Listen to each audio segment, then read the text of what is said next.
आप लोगों ने देखा होगा, सभी लोगों ने, कि जब हम मंदिर के सामने से निकलते हैं, अगर हिंदू भाई मंदिर के सामने निकलता है तो ऐसे ऐसे करता है, अगर मुस्लिम है मस्जिद के सामने निकलता है तो ऐसे ऐसे करता है, गुरुद्वारा के सामने सिख ऐसे ऐसे करता है, और चर्च के सामने ईसाई ऐसे ऐसे करता है।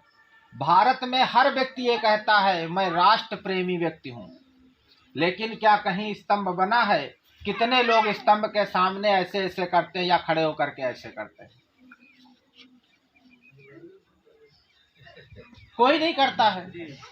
केवल ये कहते हैं कि हम, नारा लगाने से मतलब नहीं है, नारा तो यहाँ बहुत लगाए जाते हैं।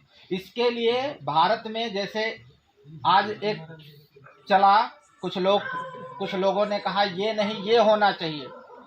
जैसे बात आती है कि राष्ट्रीय पक्षी मोर है, तो मोर को ही क्यों बनाया गया, कोयल को क्यों नहीं बनाया गया? लोगों का सवाल है कि राष्ट्रीय पशु गाय बनाओ, गाय को क्यों स्वीकार नहीं किया गया, कि गाय क्यों नहीं बनाई गई? तो अब हम चर्चा करेंगे थोड़ी राष्ट्रीय प्रतीकों की, क्योंकि ये बहुत बड़ा विषय है। और सबसे पहले हम शुरू करते हैं, आपका ये राष्ट्रीय प्रतीक चिन्ह जो है, इसको देखेंगे तो इसमें हमारे इस राष्ट्रीय प्रतीक चिन्ह में जो 4 शेर हैं, 4 मुख ऊपर बने हुए हैं, उसमें चारों दिशाओं के प्रतीक हैं, और पूरी दुनिया को वो इस बात का संकेत करते हैं कि हमसे टकराने की कोशिश मत करना। थोड़ा समय का भी प्रतिपादित किया गया, इसलिए हम थोड़ा समझने का प्रयास ज़्यादा करिएगा। कि कहा कि हमसे टकराने की कोशिश मत करना, वो इस चीज़ का संकेत है। और इसके अलावा इसमें 4 जानवर और पशु नीचे बने हैं, एक घोड़ा है, एक हाथी है, एक बाघ है, सांड, और एक सांड है। उसमें केवल एक की हम बात करेंगे आज, वो सांड की बात करेंगे। राष्ट्रीय प्रतीक चिन्ह में सांड बनाया गया। कुछ लोग कहते हो बैल है, गलत है। सांड और बैल में अंतर होता है। सांड जो होगा वो हष्ट पुष्ट होगा, बैल जो होगा वो दुबला होगा, पहली बात। दूसरी चीज, जो सांड होता है वो स्वतंत्र है, और जो बैल है वो गुलाम है। ठीक है। तो सम्राट अशोक ने और इस चीज को संकेत दिया पूरे भारत को कि तुमको गुलाम बनके नहीं रहना है। आज जो देख रहे हो, ये जो सांड छुट्टा घूम रहे हैं, उनका शरीर देख लो, कहू खरही पलटे दे रहे हैं तो कहू टाली पलटे दे रहे हैं। और हमारे जो घरमा बैलवा बांधे वो उठ के नहीं खड़ा हो पा रहा। तो उन्होंने एक संकेत दिया, लेकिन हमारे लोग क्या बन गए, भारत के लोग क्या बन गए, बैल बन गए। पूरी दुनिया उनको ढो रही है। तो एक इसका ये प्रतीक चिन्ह है। दूसरी चीज आया कि राष्ट्रीय पशु क्या बनाया जाए। तो राष्ट्रीय पशु के लिए एक मानक रखा गया। जैसे आज एक समय चल रहा है, वोट लेने के तरीके बदल गए, वोट लेने के लिए लोग तरह तरह की बातें कोटेशन देते हैं, लेकिन राष्ट्रीय पशु का एक मानक रखा गया कि उस पशु को बनाया जाएगा जिसका कोई दोहन और शोषण ना कर सके। अब पता लगा बकरी को बना दिया जाता राष्ट्रीय पशु, तो पहले दूध खाती, बाद में बकरी खा जाती।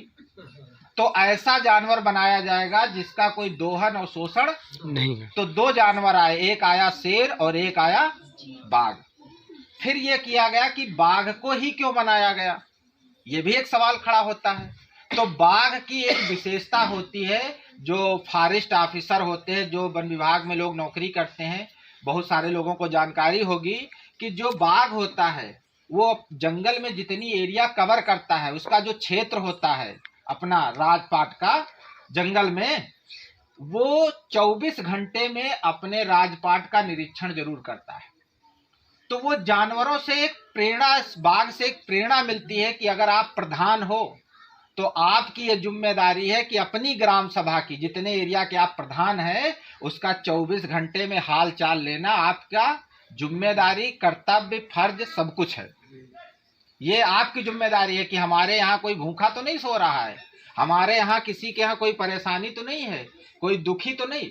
ये संकेत यहाँ से लेकर के राष्ट्रपति तक सबको जाता है, चाहे वो प्रधान हो, चाहे प्रधानमंत्री हो, चाहे वो राष्ट्रपति हो, चाहे वो डीएम हो, चाहे एसपी हो, चाहे कमिश्नर हो, A to Z जो भी पद जिनका उनका जो वर्किंग एरिया है, उनकी ये जिम्मेदारी है कि हमारे एरिया में लोग सुखी रहें।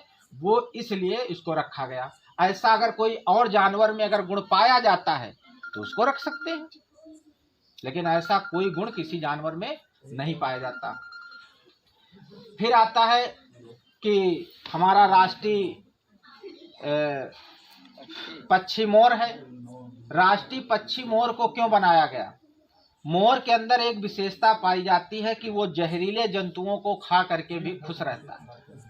ऐसे ही हमारे घर के जो बुजुर्ग होते हैं, जो मुखिया होता है, कि वो घर की एकता को बनाए रखने के लिए, इस देश की एकता को बनाए रखने के लिए वो जहरीले घूंटों को भी पी करके घर की एकता को बनाए रखने का काम करता है। जैसे थोड़ी बहुत चीजें आ जाए अगर घर परिवार देश जिले राष्ट्र में, तो उन चीजों को हमको नजरअंदाज कर देना है ताकि हमारे देश की एकता अखंडता बनी रहे।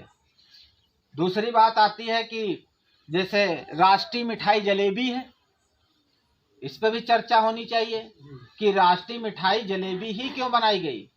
बहुत सारी छेना उससे अच्छी मिठाई है और बहुत सारी नई नई वैरायटियों में मिठाई आने लगी। तो जलेबी के अंदर एक गुण पाया जाता है कि ऊपर से सूखी होती है और अंदर से रस भरा होता है। उसी प्रकार हमारे देश के अंदर विभिन्न जाति धर्म संप्रदाय, पढ़े लिखे अनपढ़, अंधे बहिरे, सब तरह के लोग पूरे भारत में रहते हैं, लेकिन उनके अंदर देशभक्ति का रस जिस प्रकार जलेबी में है। अभी अगर पाकिस्तान और इंडिया से क्रिकेट हो जाए और इंडिया जीत जाए तो फिर कोई ये नहीं देखता हम किस जाति से हैं, किस धर्म से हैं, किस मजहब से हैं, भगवान को मानते हैं कि नहीं मानते, इससे कोई मतलब नहीं। फिर उनके लिए देश सर्वोपरि है और होना भी यही चाहिए। दूसरी चीज, हमारा राष्ट्रीय वृक्ष ले लीजिए, पीपल है। पीपल के अंदर भी विशेषता पाई जाती है। आप लोगों ने पढ़ा होगा कि पीपल 24 घंटे ऑक्सीजन देता है ना। और बहुत सारे राष्ट्रीय प्रतीक हैं जिनका हमारे जीवन में बहुत बड़ा महत्व है। राष्ट्रीय पुष्प कमल ले लीजिए। कमल को बनाया गया कि राष्ट्रीय पुष्प, हमारे देश का राष्ट्रीय पुष्प कमल है। गुलाब उससे भी अच्छी खुशबू देता है, लेकिन गुलाब को नहीं रखा गया। क्यों? ये सवाल आना चाहिए हमारे दिमाग में कि गुलाब को नहीं रखा गया। तो गुलाब, कमल की एक विशेषता होती है, कमल सदैव कीचड़ में खिलता है। माने ये नहीं रखता कि अभी आप कहाँ हैं, माने ये रखता है कि आपको जाना कहाँ है। ये इस बात को बताता है कमल। बताते हैं मोदी जी चाय बेचते थे, आज प्रधानमंत्री हैं। तो ये भी एक संकेत है।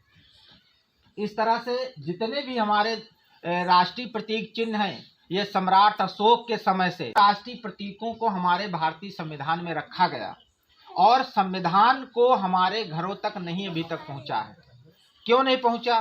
क्योंकि संविधान की कितनी ताकत है, मैं केवल एक उदाहरण देकर के आप लोगों को बता रहा हूं। जैसे एक समय था इस देश में कि अगर किसी पत्नी का पति मर जाता था तो उस औरत को उसके साथ में जिंदा जला दिया जाता था, और सती प्रथा थी। और लड़की की जांच होती थी कि अगर किसी के लड़की पैदा होने वाली है तो उसको पेट में ही मार देते थे। लेकिन आज के समय में आप देखिए कि कोई माँ बाप ने मिल करके उस बच्चे को, अभी गर्भ में है, वो पैदा भी नहीं हुई, लेकिन किसी की भी ये औकात नहीं है भारत में कि वो भ्रूण की जांच करा सके, उस बच्चे की जांच करा सके कि गर्भ में लड़का है कि लड़की। ये उस बच्चे की जो अभी पैदा नहीं हुआ है उसकी रक्षा कौन कर रहा है? उसकी रक्षा कौन कर रहा है? जो पैदा कर रहा है वो तो मारने के लिए तैयार है, तो रक्षा कौन कर रहा है? संविधान कर रहा है। इतनी ताकत हमारे संविधान में है। आज अगर जैसे अभी वकील साहब कह रहे थे, एक कम उम्र का व्यक्ति अगर डीएम बन के आ जाता है, एसपी बन जाता है, मुख्यमंत्री बन जाता है, तो वहाँ 35 साल वाले को 30 साल वाले को भी 70 साल वाला बुजुर्ग साहब कहता है। तो हमारे देश में जो कानून है, जो संविधान है, वो राष्ट्रीय प्रतीक हैं, उनके बारे में हमको जानना चाहिए और समझना चाहिए।